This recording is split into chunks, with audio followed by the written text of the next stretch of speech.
And this is sort of part two, having to do with manifestation. So we mainly talked about how the power of intention and how a number of people shared something that they had a clear intention regarding and how that came out. So I'm going to ask for some more sharing here in a minute.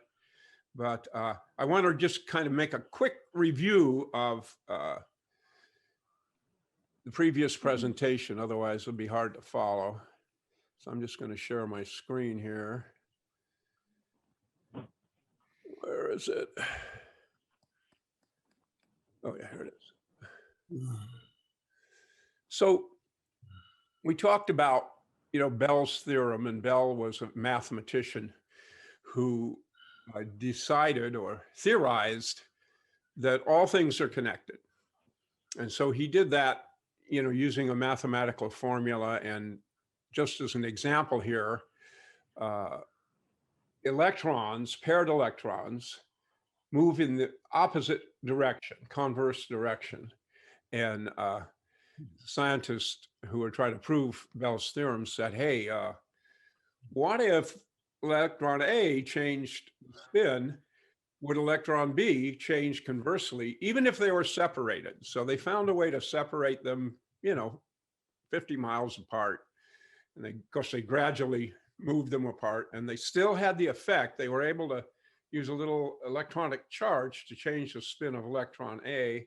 Then electron B changed conversely, automatically, even though they were separated, by quite a distance.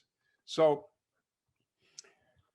what he realized is Alan Aspect is the one who actually did the experiment and conducted actual experiments, proving, and there's a quote for him, that elementary particles are affected by connections that exist unseen across time and space. So the bottom line is this process of connectivity is beyond time and space.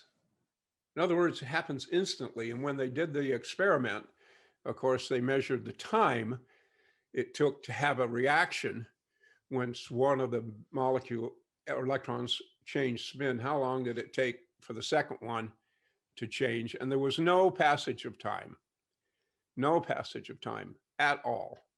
So it's really fascinating when we talk about intention. And I've always said intention is more than a thought. It's an energy, and it travels across these sort of gossamers in the timeless universe where everything is connected. So that's a quick review. And now I want to just stop the screen sharing and just talk about this and get everyone's input as we go forward. So my first thing I was thinking about introducing is at the last session, someone said, well, can intentions be negative? And does it still have the same effect? And yes, it does.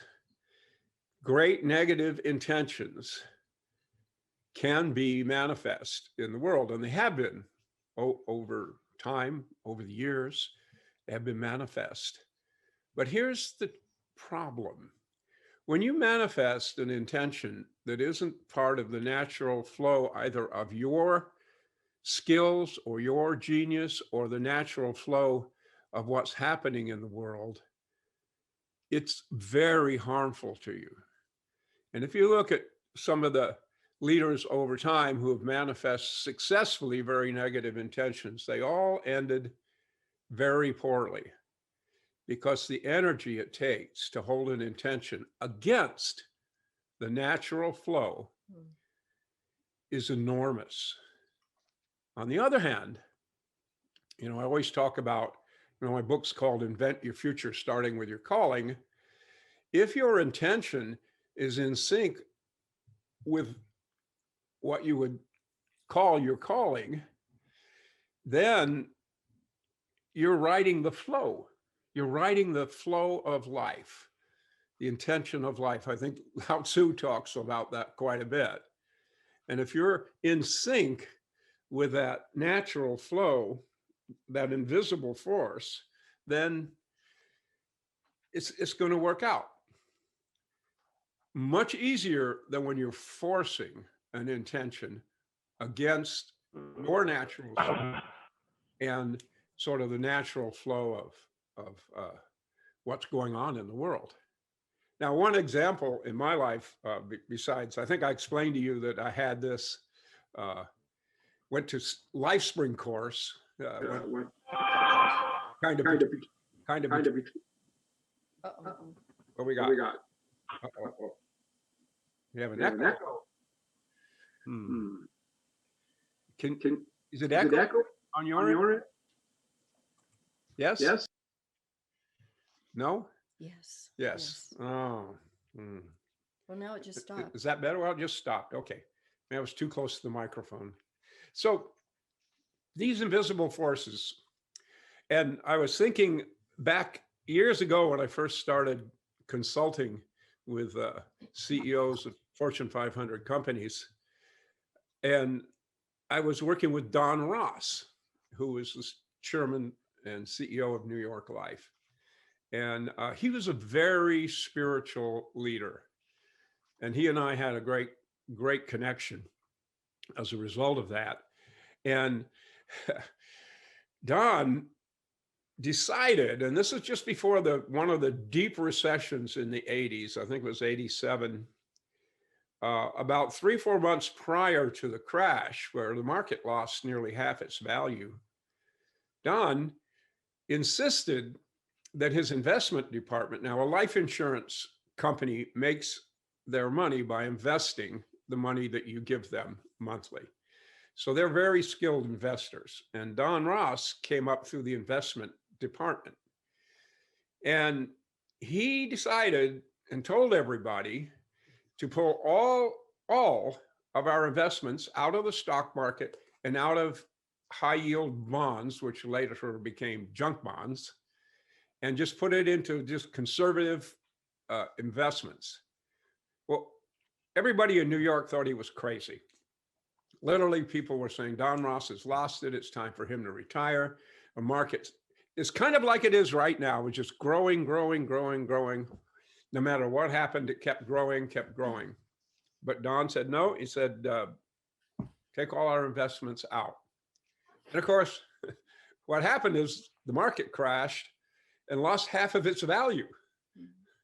This was billions of dollars that could have been lost at New York Life had they not moved their investments. So naturally, being a consultant, I asked Don, I said, Don, how did you know? Nobody knew. No one knew that there was going to be a crash. And there hadn't been one since the Great Depression at this time. And he said, well, Paul, first of all, you need to know the difference between your ego's messages that your ego is feeding you and an actual reality or present reality. If you're in the moment, you can see, the flow of cause and effect and where it will lead. But if your ego gets involved, it tends to distort reality and you can't see things. So over time, I have learned to let my ego go and just be completely present. And in that moment of presence, I can see what's happening. I can see what may occur. And I just knew this was going to happen. And I said, well, how did you deal with your staff? I mean, people were resigning from the investment department. And tell me about that. He said, well, Paul, look, I knew that this was going to happen. And it's my responsibility to protect our investors and our, people who have life insurance policies. It's my job to protect them. So I had this intention that we were going to move out of there. It didn't happen overnight. I mean, he had to persuade his senior staff to actually do it. And there was a lot of resistance, not just his staff, but everybody in the business is going, Don's crazy. but he knew that it was going to happen. And what he told me is his ability to be in the moment, his ability to listen. I think Linda talked about looking inside this morning. And, that's what Don was saying. You gotta listen to your inner voice, to your inner guidance. And before you do that, you have to be in the present, because you can hear your ego's chatter, and it's generally wanting to be in line with what the world thinks. And so you have to let go of it, those forces. So ever since then, when I work with a client, and it's usually the CEO of a company, and I seek out his or her intention. I take them through a process where I have them tell me their life story, the highs and the lows, starting from childhood up to the present. So what were the times when you were most successful, when you knew something and it occurred almost magically? And in that, when you succeed, when you've been present and have achieved something, extended the world, if you will, with beauty, there's a pattern. We all have a pattern, and everyone's different, but I call it your natural genius. It's generally three things that you inherit. It's just part of you when you're at your best, when you're in the present, when you're not being guided by your ego. Now, for me, it's kindness is the way I approach everything. I start with kindness. I always have. Sometimes it's gotten me in trouble. Sometimes it's hurt me. But I always start with this kindness. And then the second thing that I discovered in doing this work is that with that kindness, people are open with me. They trust me. They'll say things to me that they won't say to anybody. That's always been true. But I also have, number two, is this high level of pattern recognition. I can see when A happens, B is going to happen shortly thereafter. I can really see it. I can feel it in my bones. And that is also where it's a great skill for a consultant. It's painful. When you see things your family might be doing or your clients might be doing that are just not going to work out. And like Don Ross knew the market was going to crash, and yet, how do you explain it to people? How do you get them to see a different path, a different course? Well, my third skill, fortunately, is the ability to inspire people to exceed their own expectations. And I've always done that. I have a friend who was a gifted musician. He would hear a song on the radio and sit down at the piano and just start playing it and singing it. Literally, first time he'd hear Billy Joel, sit down, he'd play the piano and he'd sing it. Sounded better than Billy Joel. And he didn't think anything of it. And I said, John, you have this tremendous gift. It comes to music. I mean, not many people can do this. You really should, pursue a career in music. Well, he kind of went back and forth between music and acting because he wanted to be an actor. But I couldn't help but encourage him to pursue, his musical career, because I saw how easily he picked things up. And so he did. And, he has a few records that came out, and he passed away in a car accident about 3 years ago. So I really miss one of my best friends. So what I'd like to do is, I've told you a couple of stories from my life, but before I go on with kind of a summary here of how it works, I'd like to hear. Several of you said, geez, we ended too soon. I had a great story I wanted to share where I had a clear intention and it came true.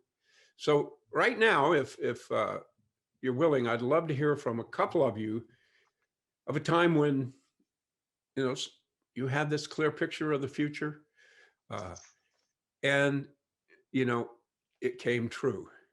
Now, a positive one, of course, versus a negative one. Want to know when you were in line with your own flow, with your own gifts, and with the flow around you. I call it dancing with the life force. So, who would like to go first and give us an example from your life? Yes, Um, Dana. Mhm. yeah, Paul, I really resonate with the period of time that you are talking about. Um, During the 1980s, I was enjoying a pretty good run as a producer of large events and Yeah. corporate type stuff for universities. And I was hired by Merrill Lynch to be a vice president of marketing. And it was really the first job I'd really had where I had an office in Beverly Hills and a parking space and all that kind of thing. And it was a way that I could sort of test out what was work really like, because up until that time, I had not really experienced work as being work. Work was always play. Everything I did was just really kind of cool. And we did all of these really exotic projects that took us through the Olympics in Seoul and everything like that. And at the end of 1988, moving into 1989, it was pretty evident to me that, the market was really going to crash. Right. And it was inevitable that there wasn't going to be any exotic marketing things going on. So I went into the president of the company and I said, this looks like this is where I get off, and we negotiated a couple independent projects for the next year, but basically I hired a staff to do the few things that I was doing. And the fellow who was the CFO next to me, he said, "How can you walk away from this job?" And I said, "Well, if there's no job there and there's nothing for us to do, eventually they're going to merge this thing out, and it's just not going to be a good situation. I don't want to get fired. I mean, so I'm leaving before the opportunity comes in and it becomes awkward." So I guess it was about 7 or 8 months ago during the summer sometime. After that, I went back in to have lunch, and I went in to Rick, the president, and I said, "Well, where's Greg?" He says, "Oh, well, we had to let him go. We merged the Valley office with Beverly Hills, and now it's all one big operation." And, and I went, and I know he didn't see it coming. I mean, there was Mhm. no way that this guy would have seen this had the foresight to do this. He had moved out here with his family. I felt really bad for him. But, you know, it was one of those early attachments to a structure that if the structure doesn't serve the purpose, Mhm. um, you're better off figuring out a way to deal without the structure.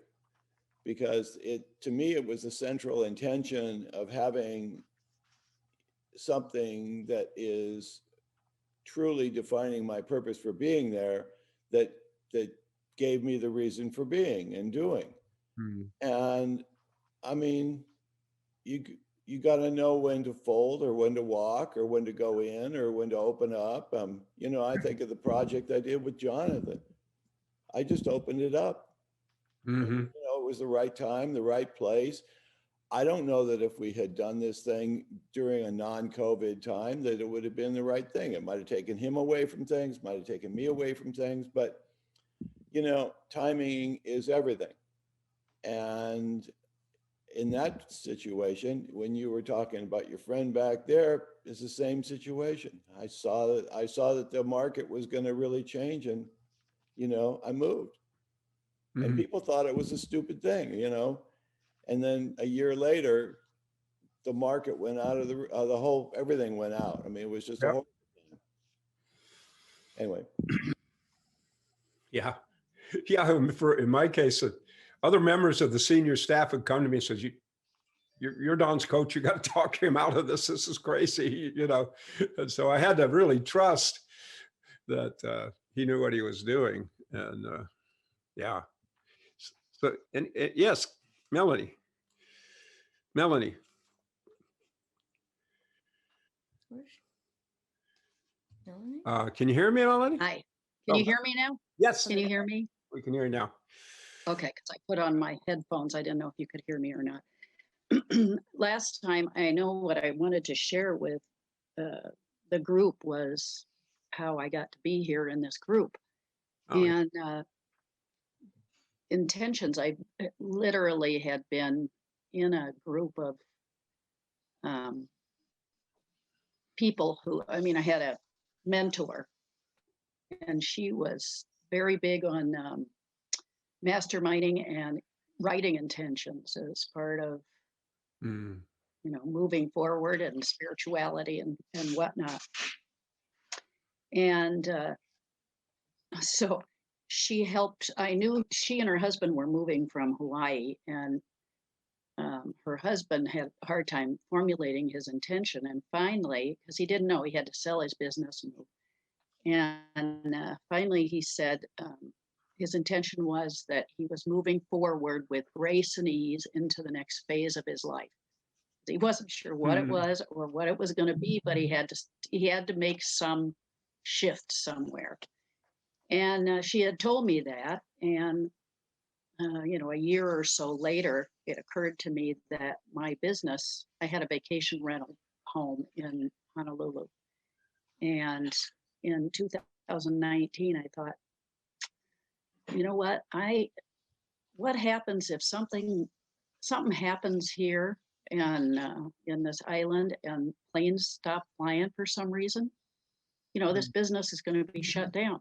Mm. So I thought, you know, I'm going to put my house on the market, and people were like, you know, you should keep the house and rent it to somebody else or blah, blah, blah. And I was like, no, you know, I just have an intuition about this. Mm. So I adapted his intention, and I used it every day in meditation. Mhm. And I had a group where, you know, we shared with each other our intentions, and mine was to move with grace and ease into the next phase of my life. And I didn't know, you know, my daughter moved to LA from San Francisco, which is where I thought I was going to move. But anyway, so here I am, and I couldn't have a more perfect spiritual and fulfilling life than I have today with this group of people and with my partner Harvey and 3 grandchildren in 3.5 years. Mhm. I mean, the COVID has been, you know, a year-long silent retreat, sort of. Mhm. But the positive thing, and it occurred to me when you were talking, one last thing, and I'll let you go. I was thinking about my sister. She kept telling me she'd been at this a job for 23 years, and she just kept saying to me, you know, I can't do this anymore. I can't do this anymore. And the universe immediately conspired behind her back and gave her the opportunity to separate from her job. She wasn't ready when it happened because she didn't realize that's what she was asking for. Mhm. So, you know, a negative intention, it wasn't a negative intention, but it's how you word it and what you're thinking. And you know, you have to be aware how powerful even those thoughts are. You know, the universe is going to help you, whether it's, you know, I can't do this. Okay, we'll let you know. Oh, there you go. So anyway. Right. So true. Thank you, Melanie. Linda. When I was in my psychology training as an intern, I was near the end of my hours, and I took this job, which took over a month to get fingerprinted and approved. And it was a big organization. And I only needed my children hours, which are the last 300, which I waited. I thought I could get them there. And I went to this place, and it was astounding how chaotic it was. But I was sure I could work there. But there were such things that needed to be, I needed a desk in this room. I didn't know where my clients were. And I spent a week trying to organize. And at the end of that week, many of you in this group remember Phil Gross. But Phil Gross and I used to travel to the Mastery Circle together. And I remember telling him about all my kvetching. Oh, ick. And he said, Linda, quit. And I'm like, what? It was a week. But I did. And that opened the door to a marvelous place that really taught me what I needed.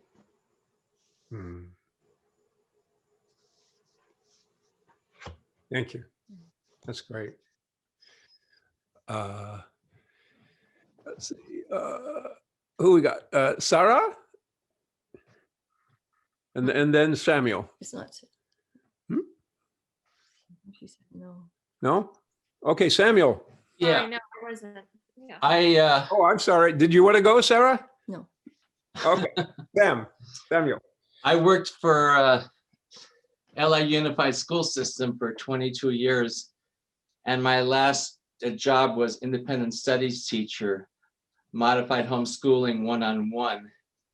It was a wonderful job, but I was sitting on my butt for 10 years in my office, which I had decorated with beautiful periwinkle walls and spiritual symbols. And it was just a idyllic situation. But after 10 years, I felt like I needed a change, and it was scary because I was at the top of the teaching salary. I was making good money. My students mainly loved me. The parents were very appreciative. And I just said, there's people making money on the internet selling items, and I'm no dummy. I can do that. So I just kept my eyes open, and then they offered me a golden handshake. It was, I thought about it a lot, but I took it. And I started from scratch with my sacred geometry pendants and my violet glass bottles. And I had a really good run for 10 years building that up, and it integrated into my having learned sacred geometry, and it added a lot of richness to my life that I wouldn't have had I not taken that leap of faith.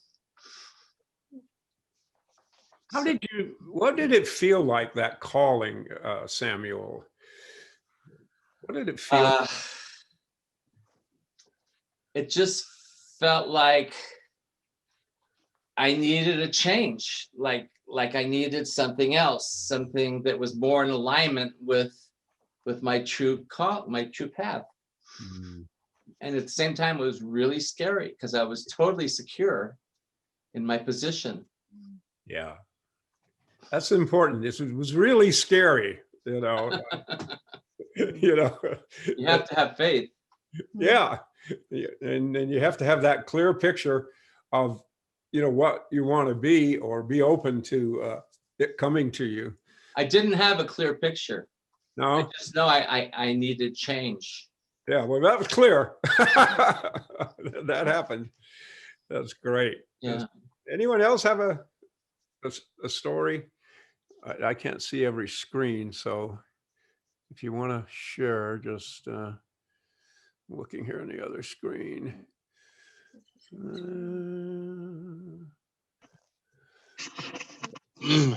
Harvey. Okay. Well, I had an intuition when I had my little store my big store on Melrose Avenue, retail antiques. And then I had my little prop house on Vine Street, a little tiny place. And I wanted to grow. And I found this warehouse out in North Hollywood. And it was 65,000 square feet.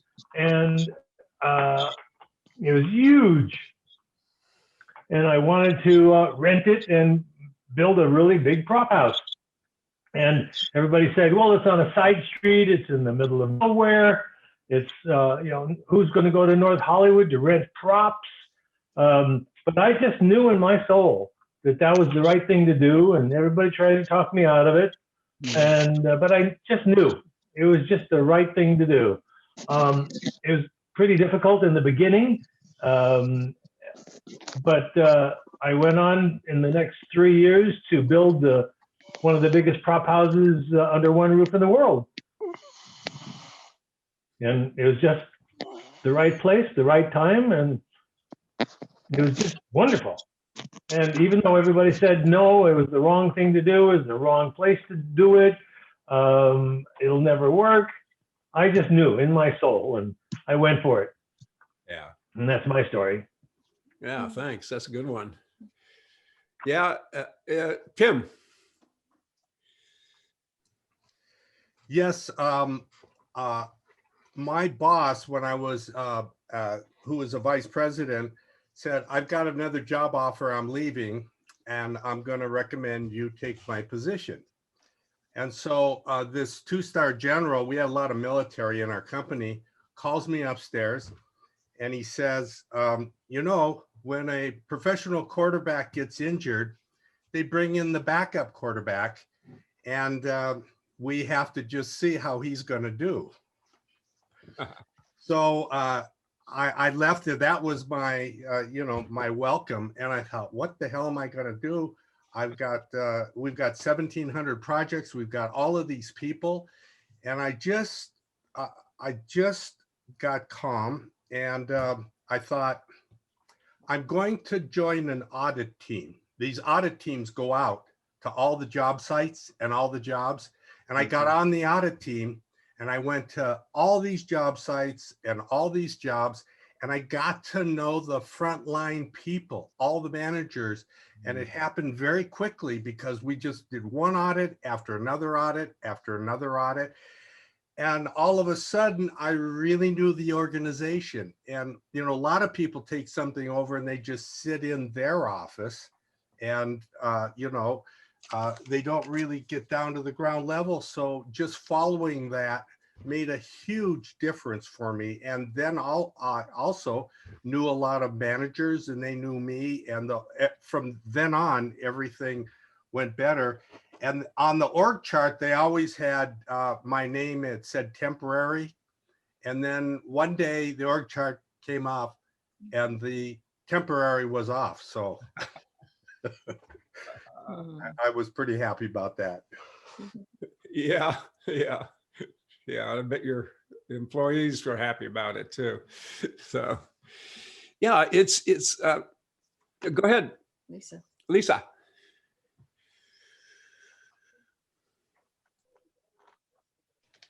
So I think it's kind of interesting, this idea of intention. As I sit back and listen to everyone's story, I think about myself in the process. And one of the things that I know absolutely is when I was 17 and it was graduating high school, my intention was to become a full-time self-supporting artist.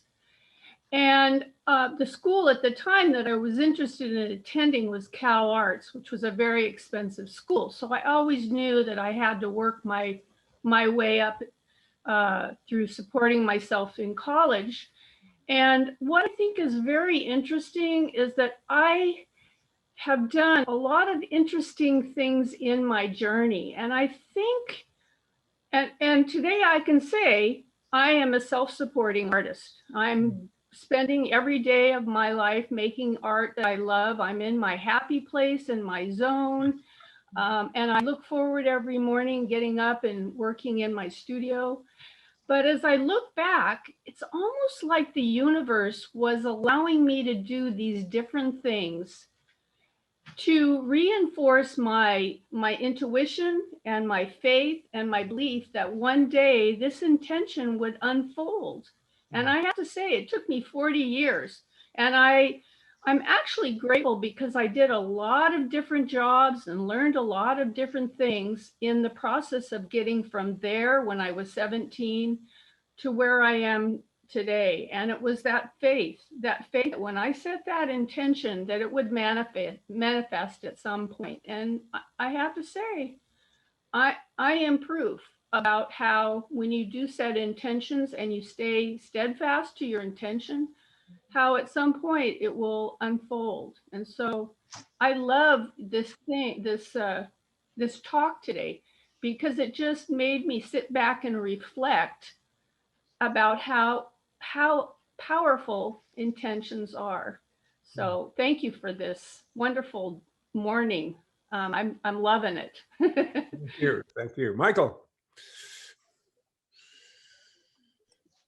I've told this story before, and I'll try to keep it short. I went to the Writers Guild where I was a member and was hosting a session, an evening session. And I took the speaker out and we talked about what we did. And the speaker said, what you know about this computer program, this publishing computer program, and get you a book in New York over a week. He said, that's no problem at all. He said, I know the agent. He opened up his little book and gave me a piece of paper. Now, most people don't have opportunity handed to them like that, literally handed to them across the table when we were having coffee after the speech. But it happened to me. And I called the agent, and I thought this guy was full of eyewash. I thought it was just just a lot of chit chat. But I did it. I called the agent, and he gave me a, sort of a, as agents do, it was sort of like kind of an oozy kind of a conversation, fast paced, he told me, this is how you write a book proposal. And again, I thought it was Fantasyland, but I wrote the proposal. I had never written a book in my life. I had never even conceptualized emotionally the idea that I would deserve to write a book or wanted to. And I wasn't even sure I had the ability to write one. But in the 24 hours after I sent in that proposal, I made my mind up that whatever it took, I was going to do this. Yeah. There's a certain thing that happens inside of you when opportunity or transition or deep emotional commitment happens, where you just decide that you're going to rise to the occasion to do this. And that's what happened to me. Yeah. I just said, okay, I'm going to go there. And my life was permanently changed. Right. The moment I got that book contract, I got a book contract from Bantam Doubleday Dell the following Monday. Literally, the speech was Wednesday night. I sent in the proposal Thursday, and my agent had me a contract on Monday morning. There it was. Yeah. And I had to rise up and do that. And I think everyone, when you find that moment, when you summon yourself to rise to it, Yeah. you do it. Yes. Thank you, Michael. That was lovely. So true. I know in college, Dylan Thomas came and spoke to us. I was a lit major. And so we brought Dylan Thomas in my freshman year in college. And like you, Michael, that's when I went, I'm going to be a poet. I mean, it was just like, that was it. Now, it's interesting, competing intentions. So that was pretty early in my life. I decided to write and read literature and, everybody, literally. And yet, I'm a fourth generation entrepreneur.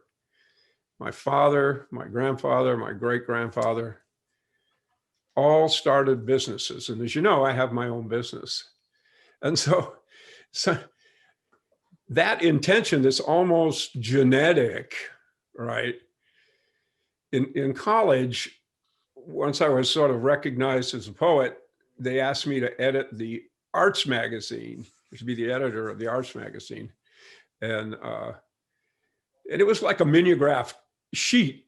And I went, well, let's make it a real magazine here. And so the business part of me, that part of my intention came out, even though, it's just can't resist it. I said, well, let's do this and we can sell it. And of course, it was very successful. People were waiting in line to get their copy of the new magazine and all of that. And subsequently, over my life, I've had these competing intentions: the poet, the business advisor, the poet, the business advisor. So what I've done is kind of merged them. And I try to work with clients who have, like Don Ross, who are business people, but have a certain spiritual intent, a certain spiritual approach. And right now I'm working with a young man who's 21. He raised $400,000 to put this business together, this real estate business. It's a software business. And, you know, it excites me to work with him because he listens. He cares about the world. He wants to make the world a better place, you know, with his products. And so over time, I don't work anymore with business people who are not in some way connected to something beyond themselves. And I think as you go forward and you have your intentions, you also have to look out for your sort of inherited intentions, if you will. We all have a past, and you know, I come from a long line of entrepreneurs, so I'm always struggling between the two. And I know the poet will win out eventually, but I drew a card in another group, and it tarot card, and what it said to me was, you're holding on to something that you need to let go of to fully manifest this intention that's calling to you to be a poet and a writer. And it is the business consulting. And so I'm not really clear yet what I'm going to do with that, but I can feel the pull even more now than before. And you have to make a living. And I don't know how many times my father told me, you have to make a living, Paul, you have to do something, you know, when I went to college. And so I just automatically fell into this consulting, which is very profitable. But fortunately, my first major client was a spiritual leader, Don Ross. And that really helped me to, you know, guide myself and let go of my ego's insecurities, which still plague me, but I think I'm on the right track. So thank you all for your thoughts. Just think about how this group and other groups, right, have a group intention. We have an intention about love and caring about each other and all of that. And even more powerful than an individual's intention is when that individual or that group of people can spark a group of people to a noble intention. And I think that's something that we're doing, even though we may not be publicizing ourselves. It's still, everything's connected. And the more deep we go, the more spiritual we get, the more we care about each other, it's going to affect the whole world, because everything's connected. Everything. So thank you. Thank you. Beautiful. Well, you've actually got 5 minutes if you want to use that in any way. Okay, well, I'd like to hear from somebody then. Somebody have some thoughts about, yes, Lavida. Yes, it's like, I'll be very brief.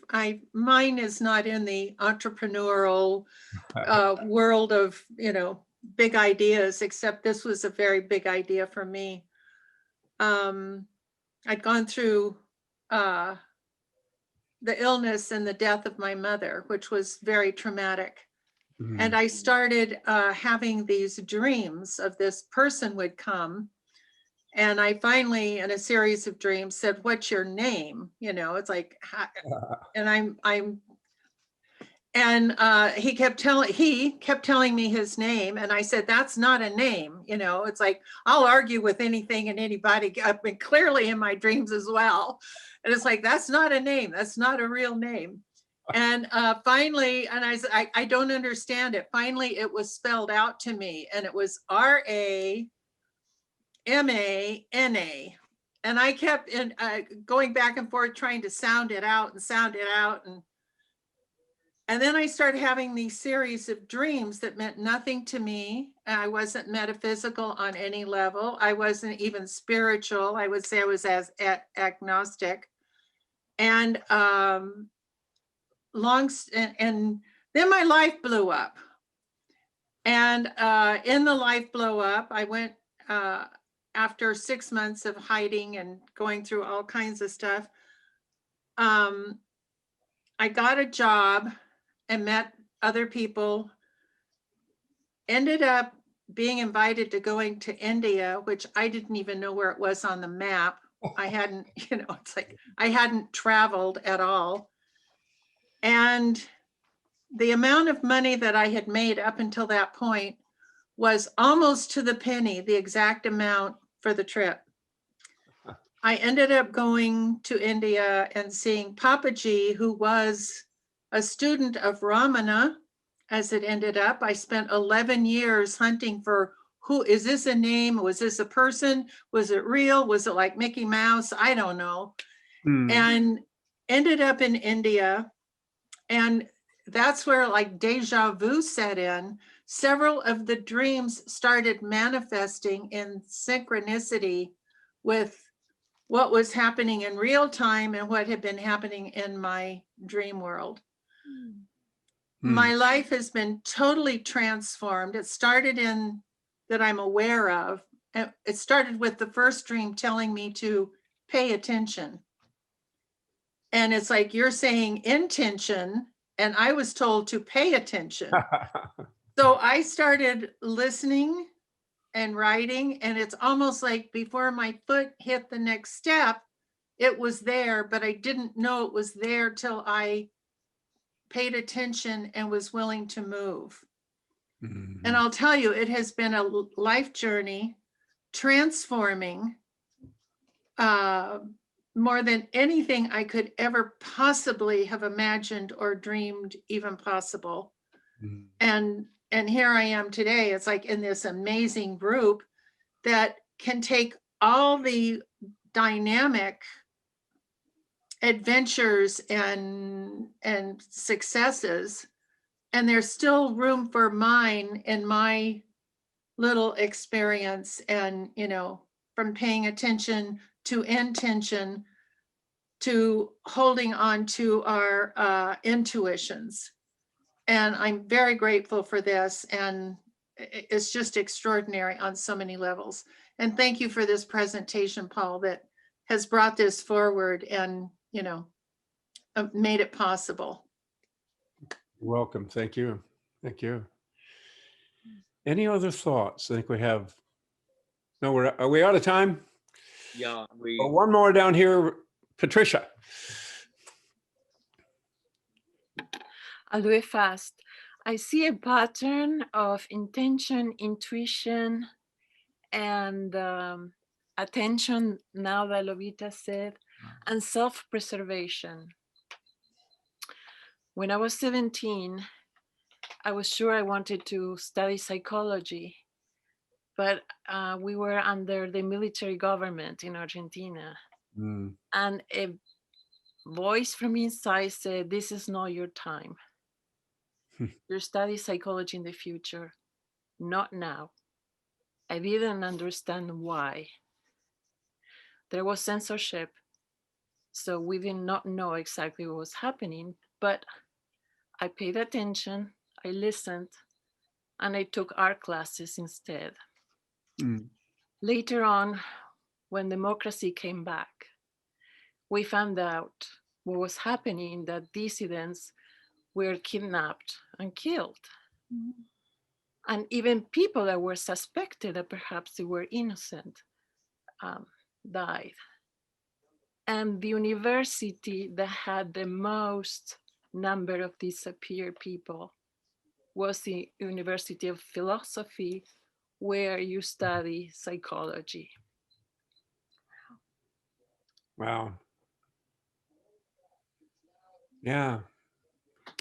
We need to listen to our calling, and the calling that is. That's why when Dana was talking about self-preservation, he was paying attention and listening. That's it reminded me of my experience. And I said, yeah, my goodness. Yeah. I didn't set the intention, but we all have the intention to survive, for self-preservation. Absolutely. Yeah. Yeah. Thank you for that, Patricia. That was great. All right. I think that's it.